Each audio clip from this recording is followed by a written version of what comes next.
within a couple of weeks of his surgery because he didn't want to risk getting COVID and then not being able to do the surgery.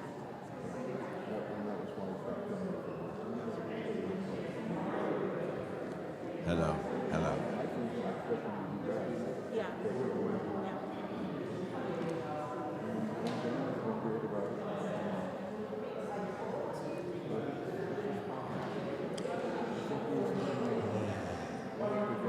Yes, hello, hello, hello, hello, hello. Trees live for hundreds, sometimes thousands of years. What humans call death is for trees a transformation, a process of constant rebirth. Lots of S in this mic. Lots of S in this mic. It's okay, but lots of S. Trees live for hundreds, sometimes thousands of years. Da da da da. Trees. Hello, puppeteers. Welcome the audience. Yes. Oh, you okay? Okay. All right. You got it.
This is my wife Kim. This is Carmen.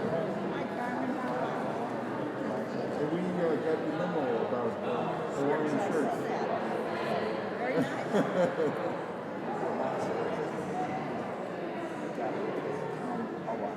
Okay. Cheerful.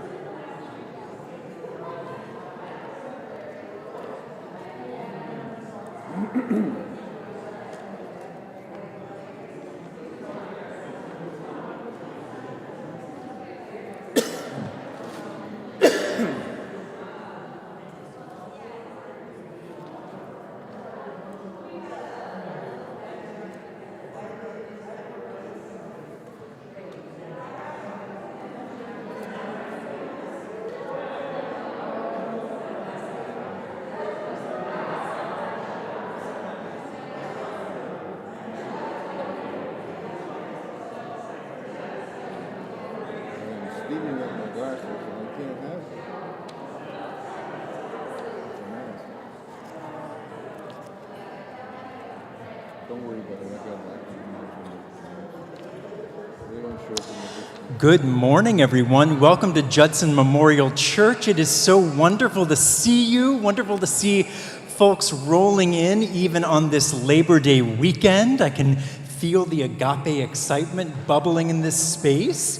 It's so great to have a place to go where we know that we can get some sustenance both in our hearts and in our minds and in our bodies too, which we will get to momentarily in our service. We will have a communion service later in this service, but if you are entering this space and you have no idea what's happening in the middle here and you think it's some kind of cultic ritual, you are right. It is a cultic ritual. So welcome, but it's also a cultic ritual that you don't have to partake in. So I'm looking around, I see some new faces around there, just so you know you are very welcome at this table, but also if you don't want to partake, you will not be forced to. So have no fear. My name is Micah. I'm one of the ministers here at Judson. My pronouns are he and they. And you see Keen here lining up because it sounds like she wants to make an announcement. If you would also like to make an announcement, you can line up on either side here. Just keep your mask on until you get to the center here. Then you can take your mask off so that we can see your beautiful face and hear your voice and share your announcement. Then put your mask back on and go back to your seat. Keen, go ahead. So I am demonstrating. Ta-da! So I'm Keen Berger. I am the moderator, and my pronouns are she, hers. 2 weekends from now is the Judson weekend. So everybody should look at the worship website on the website, and everybody should plan to come. Next weekend, I will here have a clipboard that allows you to sign up to help get the street ready, which the 6th precinct is going to close. Also sign up to help with many things. The mutual aid table, the fun and games, the cocktails, the non-cocktails, many things. So there will be a clipboard for volunteers, and I hope everybody will be a volunteer at some point. But today's is also be another clipboard, which you'll hear about, which is specifically for the shared meal, and Suresh is going to talk about that. But I just want everybody on your calendar, be sure you figure out what you're going to do and what you're going to bring, and that will be next weekend will be the clipboard for me. Another clipboard for some other stuff today. Thank you. Hi everyone, Keenan, use he and they pronouns. I'm actually making an announcement on behalf of Kedian, who has not been here at service the past few weeks because they are performing in a play. It is an adaptation of Wojciech by Julia Jarko called Marie, It's Time, and it's playing at Here Arts Center over on 6th Avenue and Spring Street. It's September 7th through 24th, and you can get $20 tickets if you're interested in going by using the discount code MAJOR, which is Kedian's part. So if anyone is interested, I'm going to have just a handful of these bookmarks in the back with information, but also you can find it at here.org, or just come talk to me. Thanks.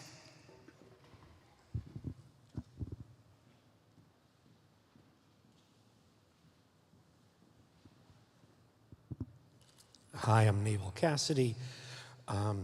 Kedian may not be here, but their pants are. Just a few things. I just wanted to thank Greg, Steve, and Jake for helping me put this thing together today. Mike and Henko as well, and all the staff and clergy at Judson, and all of you. And I wanted to let you know that my work today is going to be a bit stroboscopic. So for those people that are sensitive to stroboscopic material, get sick, just don't like it, you might want to sit this one out. Thank you. Thank you so much for the warning, Naval. And just to follow up with that, it'll probably be about 5 minutes long. So you don't have to sit the whole service out. You just might want to close your eyes.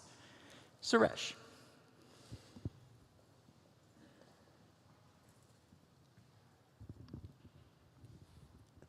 Good morning. My name is Suresh Dinan. I am the chair of Con Life. We are planning, as Keen mentioned, outdoor sort of shared meal. I will send out a clipboard to sign up for food contributions. So that'll be, so you just put your the food contributions, your name and contact info, and hopefully we'll see you then. Thank you. Oh, and one more thing. It is agape, so at the end of the service, extra hands make light cleanup. So if anybody's willing and able, please help with that cleanup. Thank you.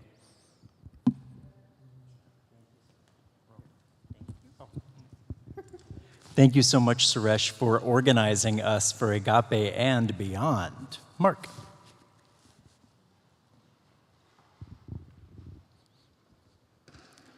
Hi, everyone. My name is Mark. My pronouns are he, they. In your bulletins, you may see an event, Together in Faith, Together in Heart. Unfortunately, there was a mistake. The event has ended. We want to thank you so much for meeting with us over the past 2 years virtually with me and Micah and Rabbi Ben Spratt from Congregation Road of Shalom to discuss both Jewish and Christian wisdom and perspectives and how they all intertwine in our hearts.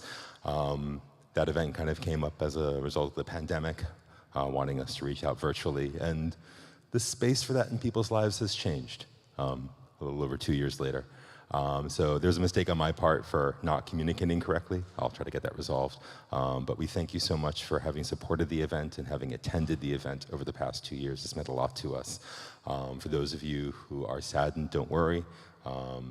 Micah, Rabbi Spratt, and I are planning on maybe doing things, but maybe a little less frequently, so don't worry. We'll have a way for you to get your interfaith fix. Again, thank you so much for attending the event, and don't try to show up next Saturday, because we won't be meeting. Thank you so much. And thank you so much, Mark, for pulling us together for such a beautiful event for 2 years of a pandemic. So thank you, thank you, thank you, thank you. I can't wait to see what happens next. Thank you. Andrew.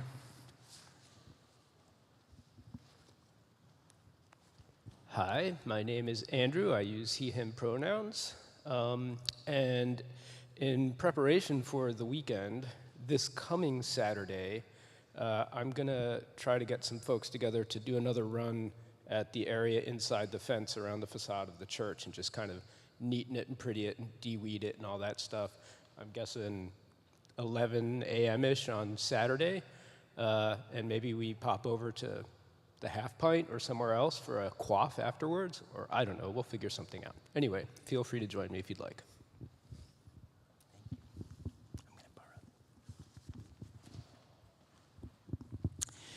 Any more announcements before we continue to dive deeper into our service? Wonderful. Well, you might have already noticed, but Suresh and Keen have given us a great segue into the theme of today's service. So if you've been following along, we have been moving our way through the gifts of the Spirit, and we are about to round home base. So congratulations. It is now time to celebrate the spiritual gift of helping. And so Keen and Suresh invited you to multiple ways that you can help. Andrew just invited you to a way that you can help. And you will notice throughout this service that in addition to you and what you will bring to this space, and we'll get to that a little bit later, there's a cornucopia of volunteers who will be making the liturgy of this service happen today. Now, we typically do that during a service, but it's even more today. So I want to do a shout out to all of the folks that you are about to see up using this microphone, at the piano there, the folks who put together the tables for Agape. And I want to take a moment to especially thank the man who is filling in for Henku Espa, as Henku goes far and away, and that is Jack Lawrence. And Jack, thank you for tickling the ivories today and tickling our hearts as we sing together. Thank you. And now let's breathe into this service as I read our land acknowledgement. We gather today on physical space that stands on the ancestral land of the Munsee Lenape tribe of the Lenni Lenape people. We acknowledge these people of the Stony Country and decry the unjust taking of their Lenape hoking. We acknowledge the unfulfilled promises of U.S. treaties granting land access and the still unresolved traumas of forced migration. We acknowledge and affirm Native values and indigenous cultures while holding space for the myriad authentic and post-colonial Indian expressions of faith in life. To remember well and to move beyond ceremony to reciprocity and repair, we prayerfully commit to better understand our place on this land. We extend honor to those people who still live on and steward the land, and we will strive to make meaningful connections between the original people and their ancestral land in order to counteract all harm to original peoples that perpetuates a narrative of erasure. And now, Jenny, would you please call us even more deeply into worship?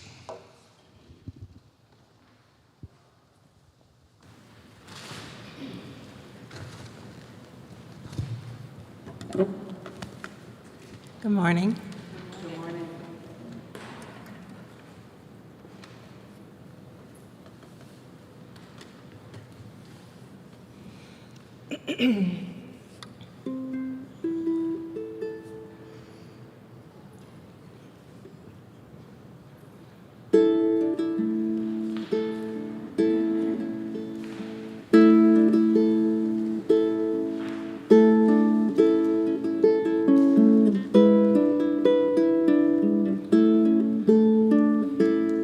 I can change the world with my own two hands, make it a better place. With my own two hands, make it a kinder place. With my own two hands, with my own two hands. I can make peace on earth with my own two hands. I can clean up the earth with my own two hands, and I will reach out to you with my own two hands, with my own two hands, with my own two hands. I can make peace on earth with my own two hands, and I can clean up the earth with my own two hands. I will reach out to you with my own two hands, with my own two hands. Gonna make it a brighter place with my own two hands, make it a safer place with my own two hands. Gonna help the human race with my own two hands, with my own two hands, with my own two hands. I can hold you in my own two hands, and I can comfort you with my own two hands. But you've got to use your own two hands, use your own two hands, use your own two hands. Make it a brighter place, make it a safer place. Help the human race with our own two hands, with our own two hands, with our own two hands, with our own two hands, with my own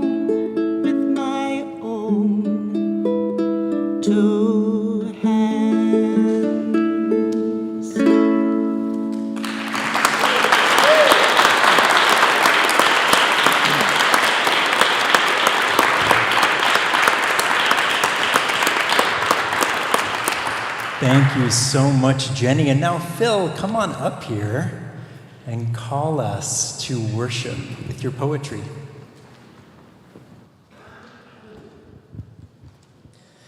What else? Help is your favorite tune your partner sings in the shower, their voice drifting through the cracks between the door frame and echoey reverb, a soothing balm, a key for escaping an anxious mind in a prison of its own making. Help is the first warm drop of rain in June. It is the cooing of mating mourning doves nesting under your AC window unit.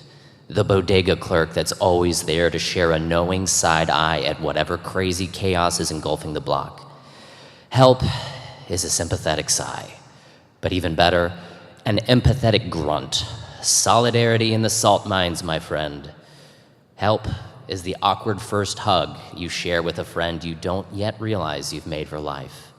It is the tablecloth, the slice of bread, the cup of wine. Help abounds. Help surrounds. Help is on the way. What else? Help is a place you can touch, a hand you can hold. If only you would unfurl that fist for fighting into a palm of open reception. What else? Help is here.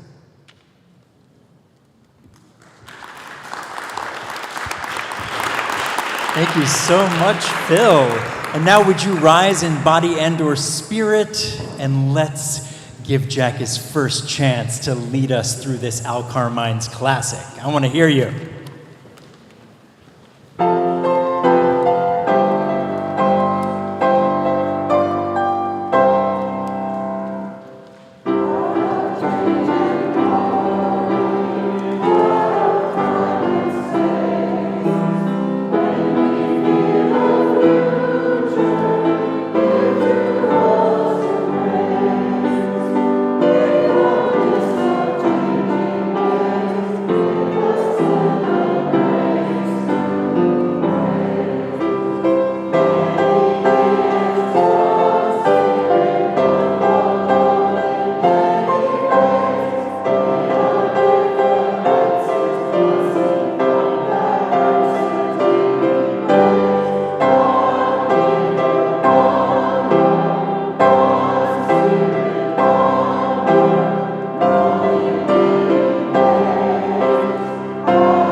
The ancient testimony this morning is taken from 1 Corinthians 12, 4 to 11, First Nations version.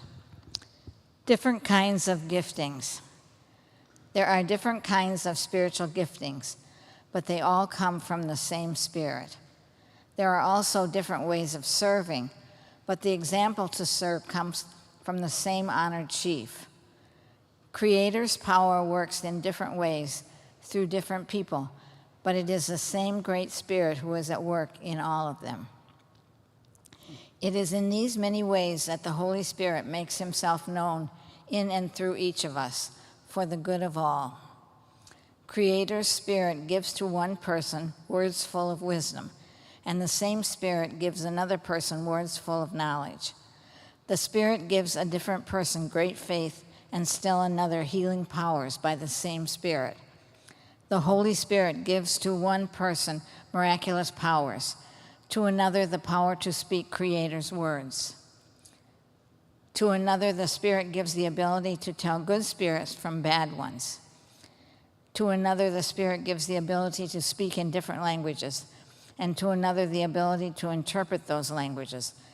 The power to do all these things comes from the one Spirit. It is this Spirit who decides which powers are to be given to each person.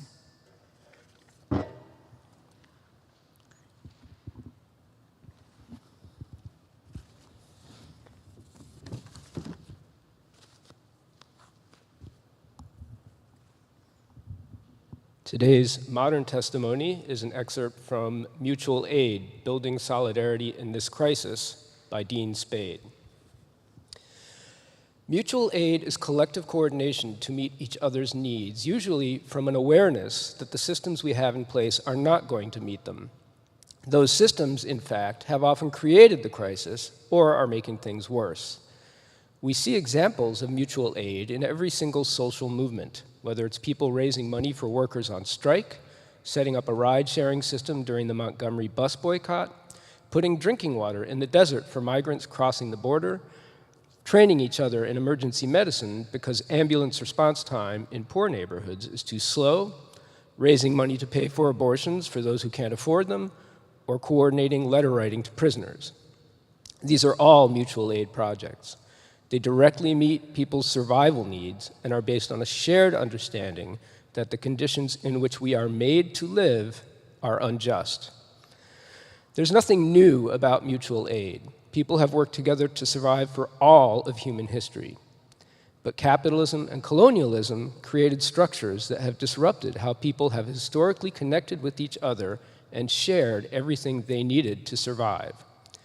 As people were forced into systems of wage labor and private property, and wealth became increasingly concentrated, our ways of caring for each other have become more and more tenuous. Today, many of us live in the most atomized societies in human history, which makes our lives less secure and undermines our ability to organize together to change unjust conditions on a large scale. We are put in competition with each other for survival, and we are forced to rely on hostile systems like healthcare systems designed around profit, not keeping people healthy, or food and transportation systems that pollute the earth and poison people for the things we need. More and more people report that they have no one they can confide in when they are in trouble. This means many of us do not get help with mental health, drug use, family violence, or abuse until police or courts are involved, which tends to escalate rather than resolve harm. In this context of social isolation and forced dependency on hostile systems, mutual aid, where we choose to help one another out, share things, and put time and resources into caring for the most valuable, is a radical act. And I get the honor and pleasure of introducing the giver of our creative testimony, Mr. Naval Cassidy.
All right, Naval Cassidy, thank you so much. I don't even know that we need a sermon after that.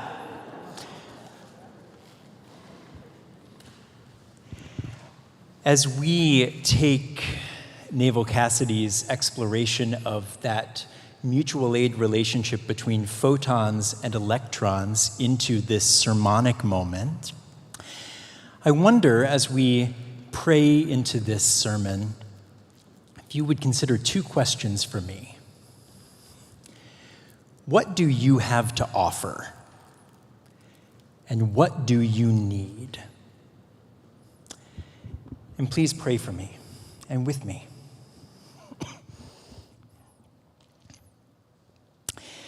May I say what I need to say, and may you hear what you need to hear. Amen. So if you haven't already figured it out, today's sermon has already started. And it has been going on for about 35 minutes or so. Or maybe it started when Philip set the chairs up in this space last night. Maybe it started when Melissa arrived this morning and opened the office door. Maybe it started when she plugged the coffee maker into the wall and the smell of liquid caffeine started to permeate the air. Or when Suresh picked up the bulletins from Melissa's desk and brought them over to Keen. Or maybe it started when Asia compiled the mess of ingredients that we sent her way and designed them into the beautiful piece of art that you are holding in your hands that we so nonchalantly call a bulletin. Maybe the sermon started when Jane and Lisa and Mary and Ted and Kim and probably folks I didn't even see prepared the table for agape, or when Greg and Jake and Steve flipped the lights on and began plugging in mics, or when Jenny played that beautiful Ben Harper song, or when Phil read his beautiful poetic words, or when Jack sat right where Henku typically sits and started to tickle those ivories playing a song that this congregation now knows very, very well. Probably better than you ever thought you would know it. Maybe it started when Al Carmines wrote that song decades ago in 1974. Maybe this sermon started a moment ago when Naval Cassidy showed us the independent co-creativity and interdependent action of photons and electrons in his characteristically wild way. Maybe the sermon started when we acknowledged the first stewards of this land, because it all really started with them, no matter how deep we like to bury the truth. I trust you get my point. When you are lifting up the spiritual gift of helping, any pastor has to dig even deeper and realize that the sermon actually started long before they stepped up to the music stand. And by the time I, this one person, get up to say what I need to say, my words and my ideas and my offerings have already been shattered and shaped by hearing what I need to hear from all of you. The spiritual gift of helping surrounds us today. It is literally what has brought us to this place, and it is literally the thing that is going to get us where we need to go. No one of us is solely responsible, but every single one of us here are all responsible. Church, at its best, is the enthusiastic embodiment of mutual aid, and we'll come back to that in a moment. But appreciating all of that, if you have come to this room today hoping that the pastor will begin their Labor Day reflection extolling the vibrant virtues of Beyoncé, you have come to the right place. On June 20th, just in time to light up the final week of Pride Month, Queen Bey released the self-empowerment anthem, Break My Soul, which I trust is still on repeat on all of your devices. The release of Break My Soul was quickly followed on July 29th by the release of Beyoncé's 7th studio album, the seamlessly soul-stirring Renaissance. Now, speaking of help, Beyoncé does not need me to be up here advertising to help her sell albums. But I want you to use my enthusiasm and my excitement for that album, and the enthusiasm and excitement that I heard going around this room when I mentioned it, to take you into the rest of your day, into the rest of your life. And whether or not you ever listen to that album, I want you to understand that what we're about to talk about, I think, can be summed up in a very important thing that happened immediately following the release of Renaissance. And I will not belabor it today by quoting a large section of lyrics that are my favorite lines from all of the songs, but rest assured that I could do it. But we're going to move on. As I said, my reason for this reflection today is because of a very strange thing that happened. In the midst of the collective celebration and on that most squawkish of social media platforms, Twitter, Natch, none other than Diane Warren had a question to ask about Renaissance. If the name Diane Warren doesn't immediately ring a bell for you, her dozens of chart-topping hits will. She has written 9 #1 songs and 32 top 10 barn burners on the Billboard Hot 100, including If I Could Turn Back Time, Because You Loved Me, How Do I Live, and I Don't Want to Miss a Thing.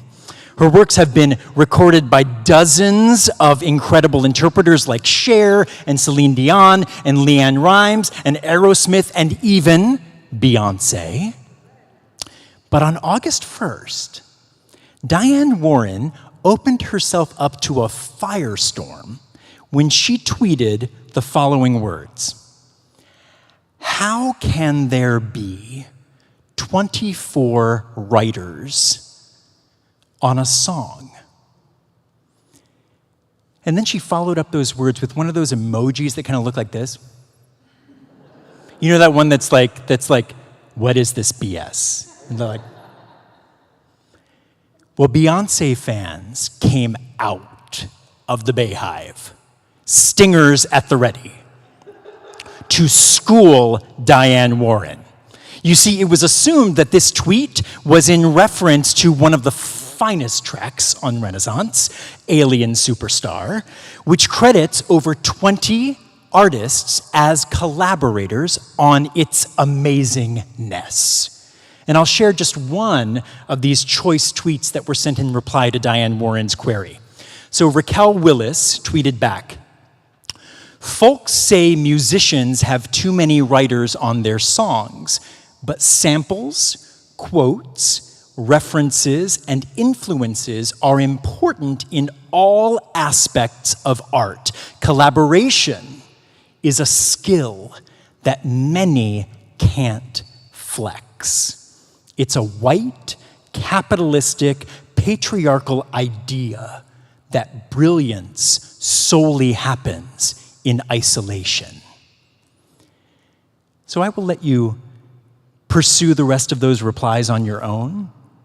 But I think this conversation about individual brilliance versus credited collaboration lays the foundation for the very simple takeaways that I have for you today. Beyonce's Alien Superstar has over 20 credited writers because the liner notes are giving credit where credit is due.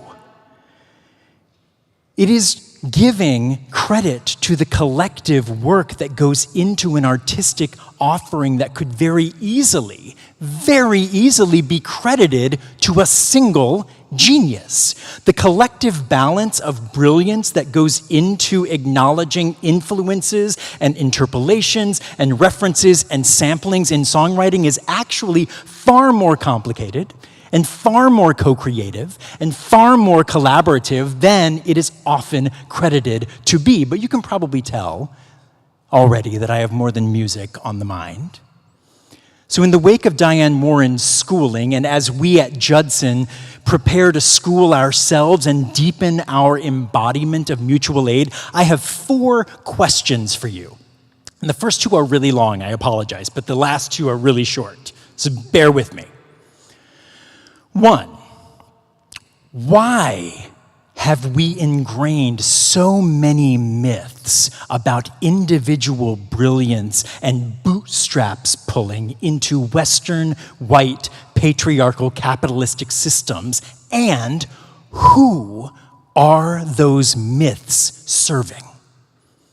2, when we can look around at this church and we can name all of the people that made this very simple ritual that we're having happen, this one where maybe you're going to see like 12 to 15 people at the front here, but where you know how much went into making this space survive since 1892 and push it into whatever future awaits us, if we can look around the church and know that, easily see how important, confidently humble collaboration is to making this place and these people uplifted, how can we think that any of the dominant systems of individualistic, white, patriarchal, capitalistic empire actually serve any of us well? That was a very long question. But now here's the short ones. I gave them to you earlier. I'm going to say them again. What do you have to offer? And what do you need? This is Labor Day weekend. And I think it's a perfect time to talk about how our collective work in this place and beyond has gotten us here, and how our collective work in this place and beyond needs our deep attention and deep intention in order to get us where we need to go. Now, Raquel Willis is absolutely right. when she says that collaboration is a skill that many can't flex. But I'm going to also underline it again and say it's a skill that many people are not willing to flex. The dominant systems of this empire-drenched society make it incredibly difficult to feel that our gifts are actually being appreciated, and these systems also make it incredibly difficult to allow ourselves to be vulnerable enough to ask for what we really need. And that sweet spot between confidence and humility, that's a tricky balance. In the concept of the spiritual gift of helping, that word spirit is super operative. Spirit is not just something that simply descends upon you. So get that theological concept out of your mind. Spirit is the circular breath that we are co-creating and sustaining every moment that we offer what we have to give, and every moment that we receive what we need and ask for it until we get it. This is not the result of individual atoms doing their work on their own. It's more like the give and take of photons and electrons. You pour breath and light and energy in when you've got it to give, and you trust that the breath and the light and the energy will be there when you need it because you aren't the only one creating and sustaining it. This is the basis of how mutual aid works. And I'm going to come right out and say it. These are the three main takeaways I want you to breathe in today. 1, I want you to feel celebrated. I want you to feel so celebrated. And I want to shout out to Asia, who I know is in the Zoom room, because it was Asia's idea that we actually shape this service, the spiritual gift of helping, around celebrating all of the volunteerism around Judson. So I want you to leave this place feeling celebrated, because you are celebrated. What you bring to Judson is needed no matter what form it takes. 2, I want you to think about how this place helps you and how it could help you more. And 3, I want you to see how these 2 questions call us to pour this place's energy into an even deeper embodiment of mutual aid. Because as we're gearing up to open Judson as a mutual aid center this month, especially focused right now on creating space for migrants arriving on buses to New York City from Texas, I've had a lot of folks asking me how to define these terms, mutual aid. What does it really mean? And I can't say it any better than Dean Spade says in today's Modern Testimony, but I will paraphrase a bit by saying that mutual aid means actively tending to one another's needs while simultaneously actively organizing to dismantle the systems that are killing us all, and then co-creating new visions for life in their place. And hear me when I say that we are already naturally doing much of this foundational work for this just by being church. But in order to actually keep doing it, in order to actually take our collective spiritual gift of helping to the next level, we need to name it and we need to reframe it. Mutual aid is not charity. Mutual aid is not charity. It is not us serving the less fortunate. It is not relying on inequitable systems to save us when they never have. Mutual aid is digging to the roots of the problems while trusting the roots of our collective care and unearthing the radical understanding that we are not free until all of us are free. That no system is sustainable if it is not sustaining all of us. And if you want 2 very concrete examples of mutual aid currently happening in our country, you need look no further than the migrants who are not only arriving in this city and not only being welcomed by folks who are hopefully offering hospitality to them as they arrive in this city, but these migrants are also organizing themselves. meeting us in the spaces to tell us exactly what they need, to tell us exactly how to help them, not trusting us to know exactly how to lead the help. That is mutual aid. And while the official systems of this city struggle to even begin to address the inequities at their roots, these migrants are both creating the systems they need while also speaking out and creating coalition in order to make demands about how systems can work better. I've already been told that what I was offering was not necessary. Humility and confidence. Find the balance there. If you ask what someone needs, they probably will tell you. And then they'll ask you for what they need beyond that. And then the photons and the electrons continue to aid one another. Or look at the horror that is happening in Jackson, Mississippi. While official and inadequate systems struggle to gear up to address an incredibly avoidable water crisis, and as politicians focus on blaming one another for the crisis, Jackson's predominantly black population is doing what they have always done: mutual aid.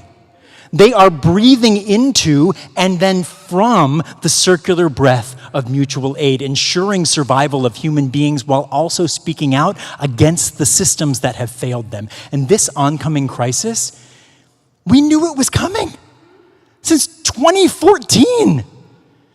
Why have the systems not been put in place? If you think deeply enough, you can figure out why. And that's why the mutual aid exists already.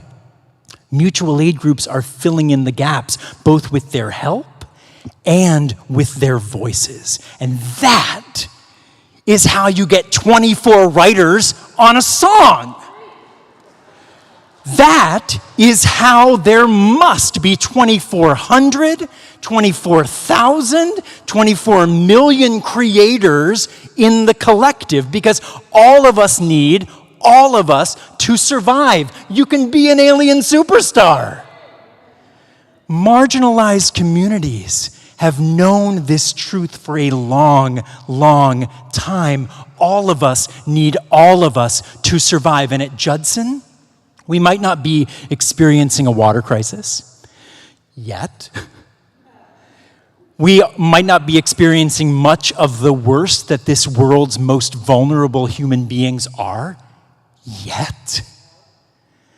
But we are fools if we don't see how closely connected our own lives are to these lives.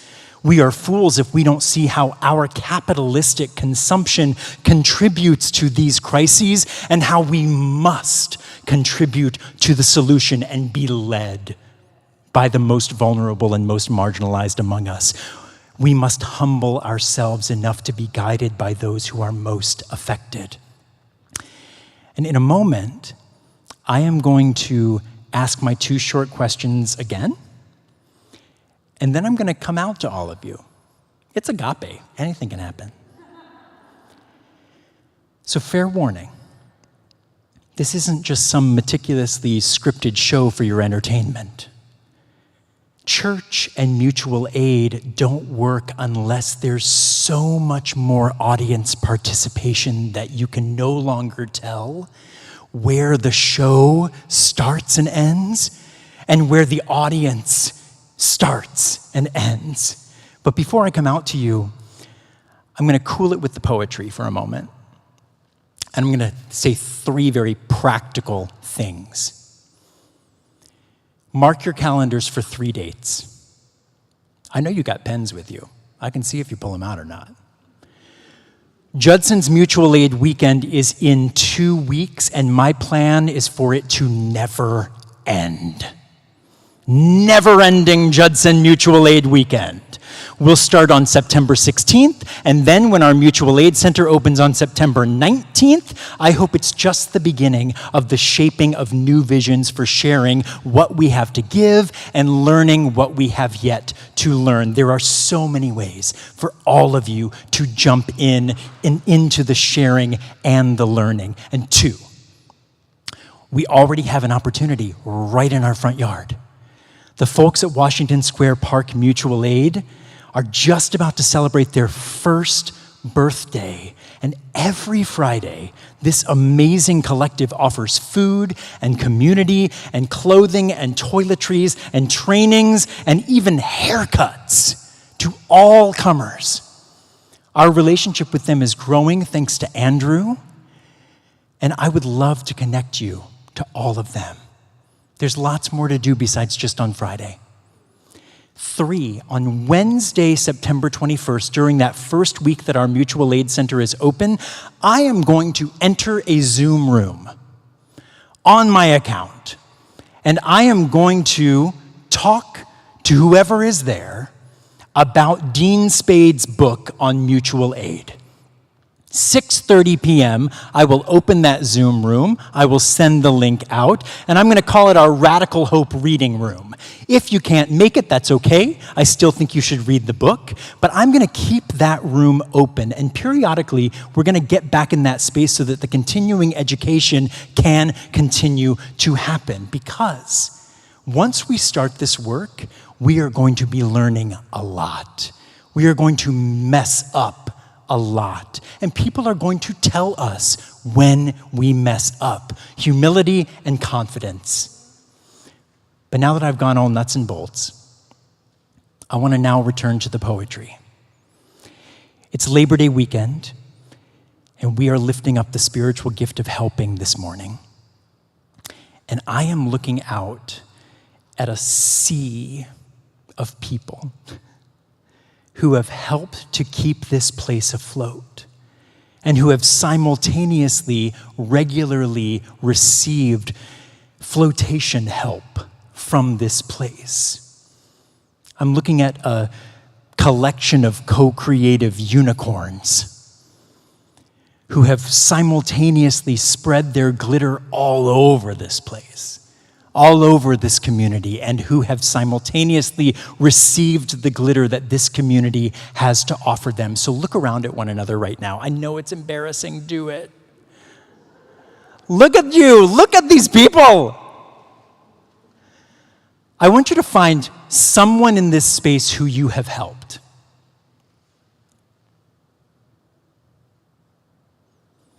I mean, if you can't find anybody, you might as well look at me because you helped me. Find one person you have helped, and find one person that has helped you. You can keep looking around. Extend it all. Maybe that person is no longer physically in this room. Maybe they've taken the circle into another dimension. Think of those alien superstars who have basically filled this place for decades. Connect them. And if you're brand new to the community, think about someone who has helped you and someone you have helped on your way here. Maybe it's even a reason why you ended up in this place. What do you have to offer? What do you need? Who wants to give me some answers?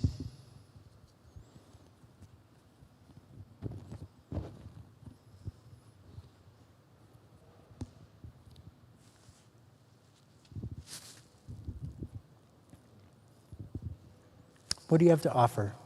What do you need?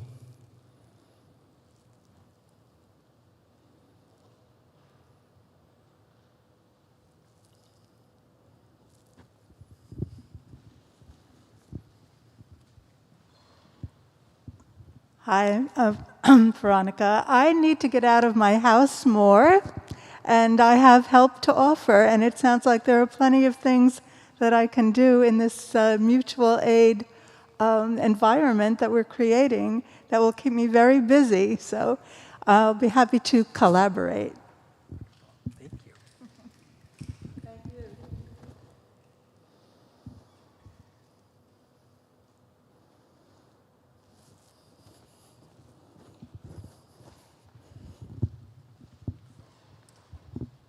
Ted Dawson.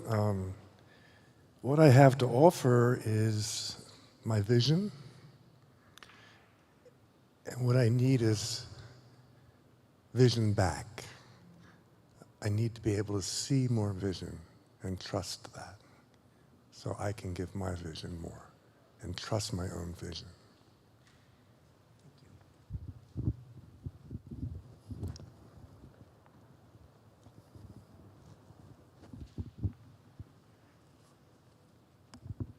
Jane Truehold. What I have to offer is my passion for justice, against injustice, and tears when I see people who don't have, who are in pain in one way or another, starting from infants. And what I need are volunteers to help our mutual aid on Mondays go forth smoothly. So I'll be open to people coming up after and telling me that they'd like to help out. And those on Zoom to email me.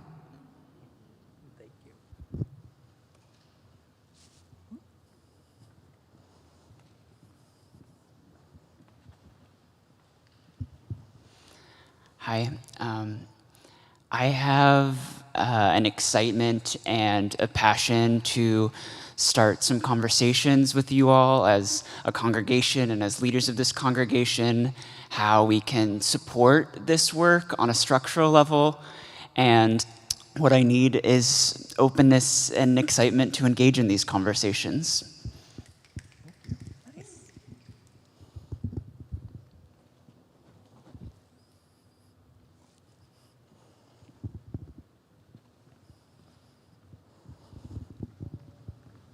My name is Kirsten Paulus.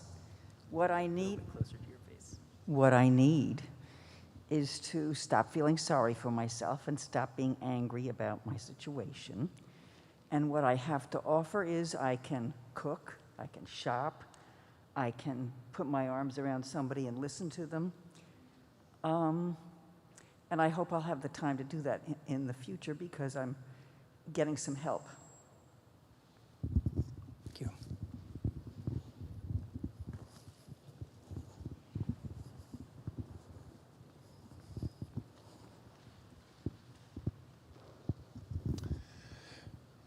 What I have to offer is a passion about keeping the spirit of this church and the spirit of a past minister, Howard Moody, alive. Those are very important to me, and every day I think about how I can do that. And as for what you give me, any one of you who has attended a morning meditation session just once or more, would you please stand? Please stand. Don't be shy.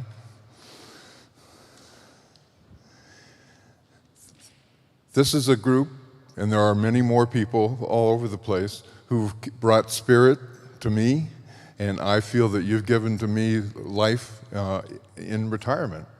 And I'm very appreciative of that, and I'm so glad that you've been able to do that. Thank you.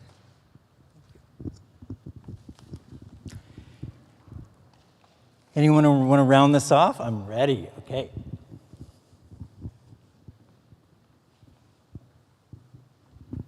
I'm Carrie Lynn Taccone. I know I don't know a lot of you, so hi. And I have to offer a lot of questions, and what I need are fellow wanderers. Beautiful. What a beautiful way to take us into our agape moment. So here's the deal. I'm grateful for the folks who put themselves out on a limb and shared both their confidence and their humility. I'm also grateful to all of you who I hope are holding things quietly in your own heart. But this is the moment where we come together at table. We call this agape at Judson because it's a table of love. If you would like to participate in this moment in our service, and there have been times where you have felt not welcome at a table of communion, please know there is no requirement here that you come to the table, but you are very, very welcome. This is a table where only love is spoken, only love is shared, and where we try to find that sweet balance between humility and confidence, where love lies and mutual aid is possible. So take the circular breath that we've built here together. If something occurs to you and you'd like to say it to somebody as you come to the table, do it. The yellow juice is juice. The wine is the purple liquid. And then there's some bread there. So if you'd like to partake, go ahead and get up. Folks in the Zoom room, I hope that you are able to find something in your home if you'd like to participate. I hope you've also been sharing what you have to offer and what you need. We'll pull you back together in just a moment.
A few weeks ago, I heard a longtime Judsonite say that they were longing for surprises in Judson services.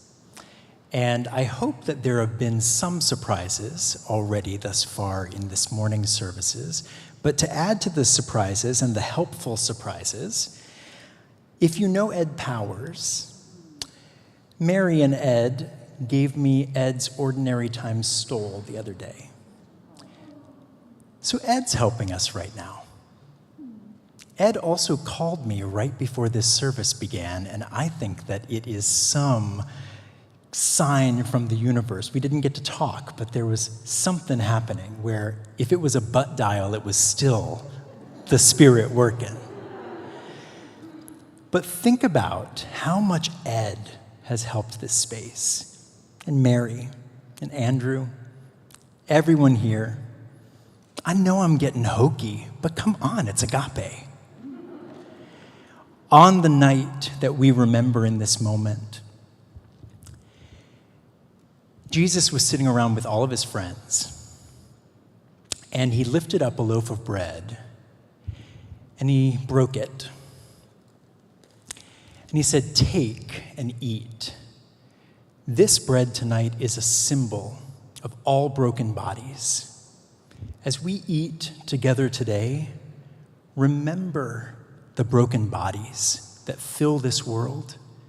Remember your own brokenness, and know that as you come to this table and take of this bread, that there is wholeness in that brokenness, and that mutually we will keep moving toward that wholeness."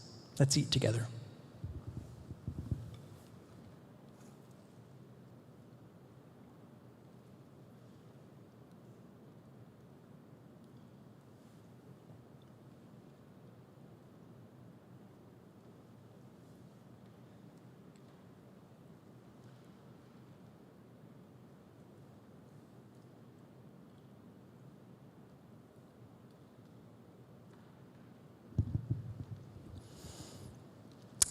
And in the same way, Jesus lifted up a cup. And you might have said, I know this looks like just some normal cup, but this is a cup of love. This is a cup that can meet you in that special place, that balance between your humility and your confidence.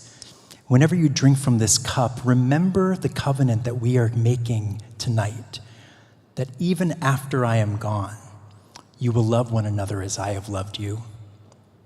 Let's drink together.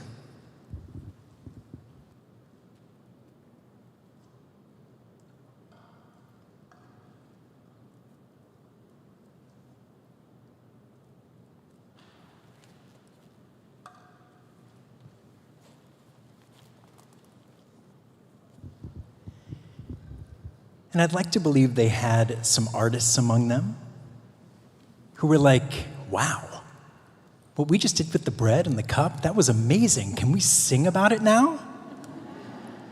And then that they sang together.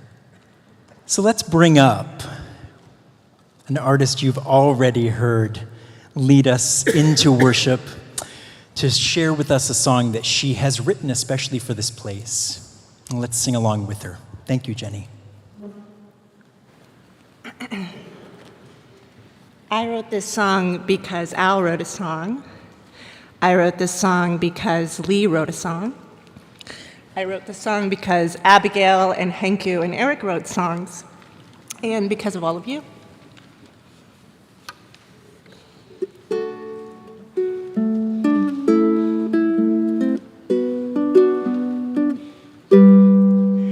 And for you, and with you, and because of you.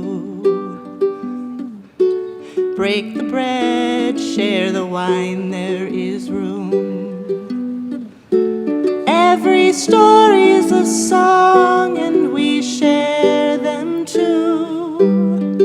The heart's quiet sounds also ring through.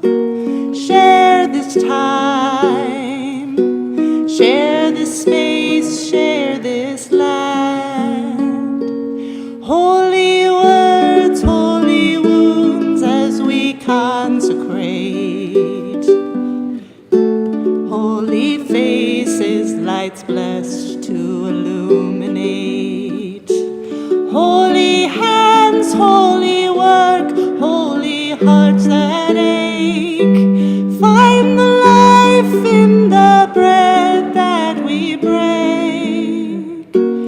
Bring your joy, bring your pain, bring your plans. Come to taste, come to touch, come to laugh or weep. Come to pause, come to sit, wake or dream. Shepherd questions release from the dark and deep. Why we break, why we share, why we seek. Take a breath, take a step, take a hand. Thank you. Thank you so much, Jenny. And now, speaking of helping, I'm going to welcome our current moderator to the front to share some words as we enter our offertory. And I want to also give a shout out to the amazing artists who shared a piece this past week, Carmen Moore and Lotta Arnsbjerg. And they are here to share a piece from their latest creation, all about roots. So as we continue to think about our roots and continuing to spread those roots into the future, thanks to all of the artists who are bringing their offerings as we enter our offertory. Keen. Yes, well, I'm Keenberger again. I just want to say that we need so much to bring our whole lives to this church with all we can give and also all we receive. And so one of the ways we do this is with our money. Already the basket's been passed around, people can add more things to the basket, but everybody online and in person make sure that we bring our whole selves to our mutual aid, and that does include our financial selves. Thank you.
Trees live for hundreds, sometimes thousands of years. What humans call death is for trees a transformation, a process of constant rebirth.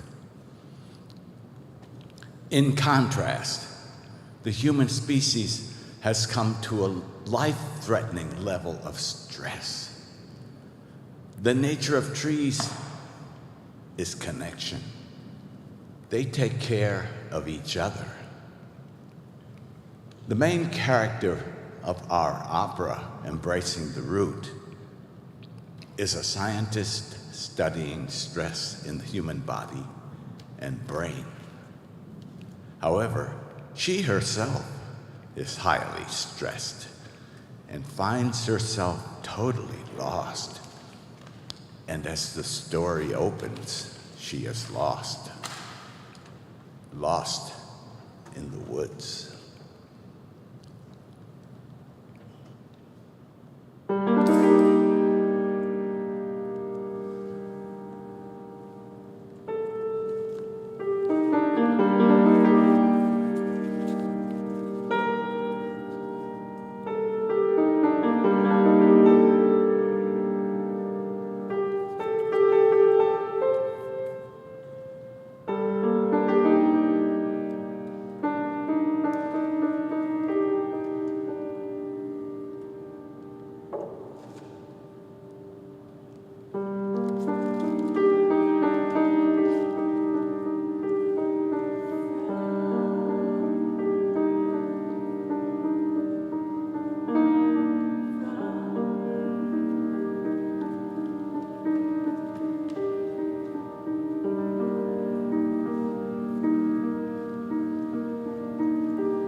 From the tiny, tiny seed,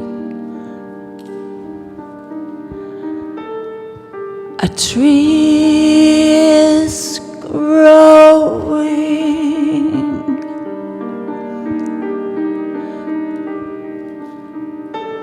From the tiny, tiny seed,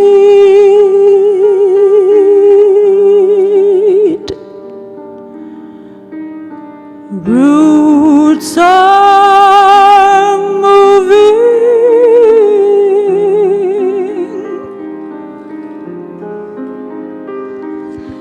digging their way through the soil. With little noses, finding their way to the nourishment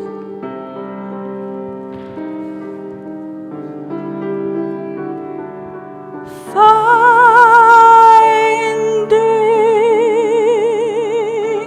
what they need.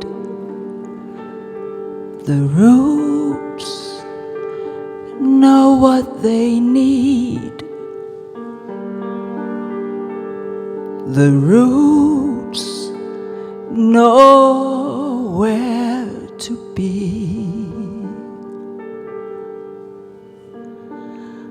And I don't know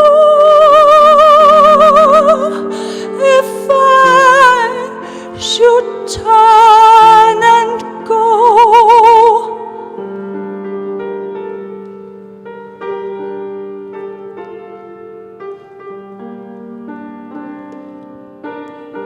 I'm lost in my life, looking for an answer, forgetting to touch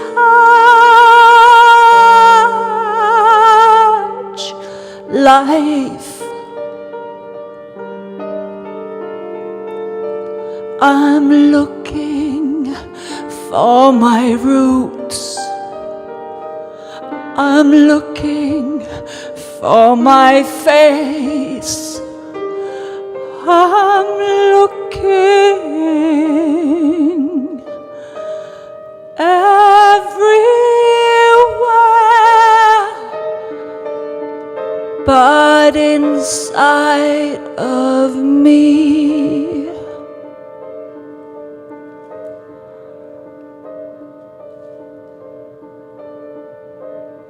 I'm longing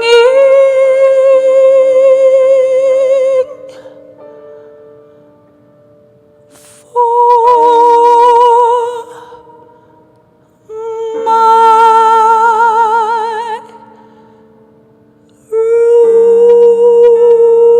roots.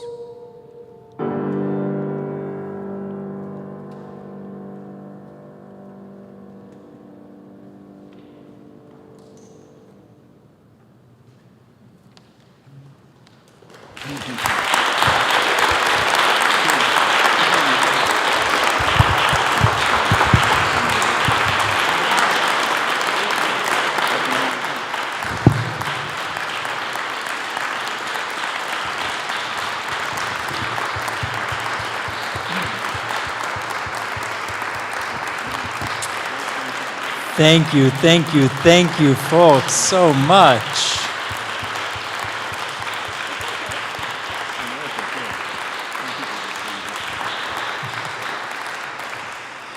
Would you please rise in body and/or spirit?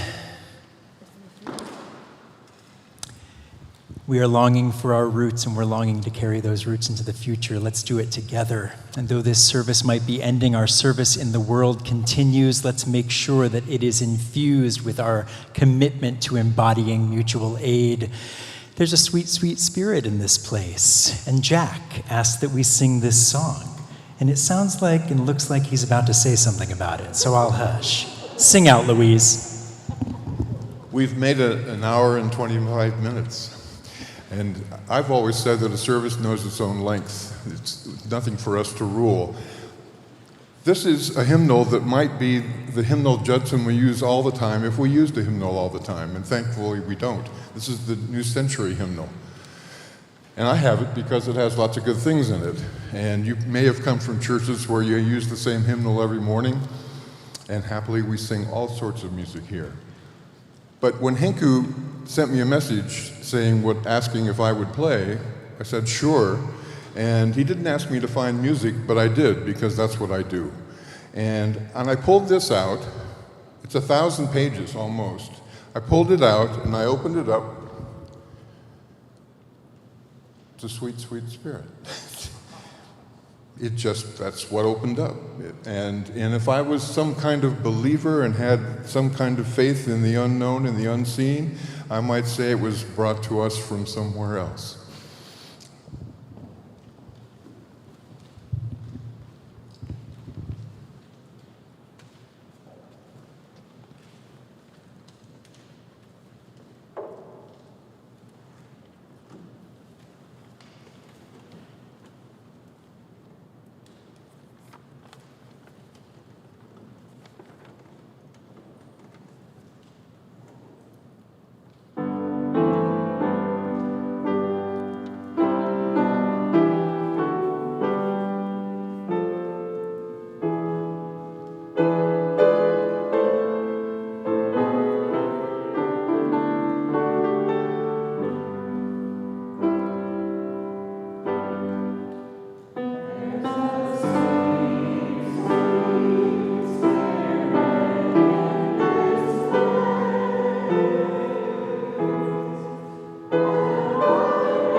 Thank you so much, Jack, and thank you for that song.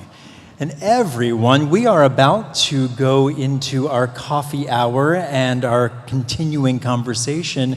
But before we do that, we always open up this music stand to folks to share celebrations, concerns, matters that are on your heart. And we want to hear from you. what you have to offer, what you have to give, or whatever you've brought to this space that it would be helpful to share with this community. So, as was done with announcements, if you'd like to line up on either side and follow what Matt is doing, please feel free to. Matt, come on.